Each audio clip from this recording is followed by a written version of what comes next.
როცა სამშობლო პირადად შენია, მაშინ ძალიან უფრთხილდები. უფრთხილდები, თორე შენია. და შენი რაცა იმის გაფრთხილება შენ ძალიან გინდა. თუ შენი სამშობლო შენია, მაშინ ვერ დააბინძურებ. იმ სამშობლოში და იმის წაწყალში შენ ნაგავს ფიზიკურად ვერ დაყრი. როცა შენია შენი სამშობლო, როცა შენია შენი ქვეყანა, შენ იმის წაწყალს, იმ ეზოკარმიდამოს, რომელიც შენ გეკუთვნის, იმას შენ დაასვე და აწკრიალებ. და როცა სამშობლო მთლიანად შენია, მარტო შენ კარმიდამოს კი არ დაასუფთავებ. კარმიდამოს ირგვლივ ყველაფერს დაასვე, იმიტომ რომ შენი სამშობლო მარტო შენი კარმიდამო კი არა, სადაც შენ ცხოვრობ. იმის იქიდან შენი სამშობლო, შენ იქ უნდა გაიარო, შენ იქ უნდა დადიოდე და შენ ამ სამშობლოს ძალიან გაუფრთხილდები.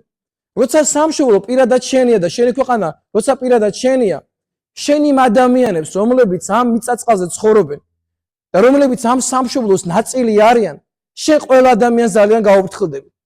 შენ იმ ქართველს და იმ სამშობლოს კვიცს ესე უხეშად და უტიფლად ვერ მოექცევი. შენ მას ძალიან გაუფრთხილდები, იმიტომ რომ ის შენი ნაწილია. ის შენი სამშობლოს ნაწილია, ის შენი ქვეყნის ნაწილია და ღმერთმა მოგცეს ქართველებს ამის ბოლომდე გააზრება. იმიტომ რომ ჩვენ თუ ერთად დავდგებით, ჩვენ თუ ყველანი ამას გავაკეთებთ, ჩვენზე ბედნიერი ქვეყანა ამ ქვეყანაზე არ იქნება, იმიტომ რომ როგორც წმინდა ამბროსი ხელაი ამბობს დავის ერთ-ერთ გადაგებაში, ამ ქვეყანასო ღმერთმა ყველაფერი მისცაო. ყველაფერი, აი გარეგნულად ყველაფერი გვაქვს. დედამიწაზე რაც კი რამე არსებობს, ამ ქვეყანაზე გაქვს პატარ-პატარა ყველაფერი მოცემული. ერთადერთი რამე ჭირდებაო ამ ქვეყანაში ამ კაცო, რომ უბრალოდ ეს ყველაფერი სწორად გამოიყენო. და უბრალოდ ის შემო და მიხედო ამას.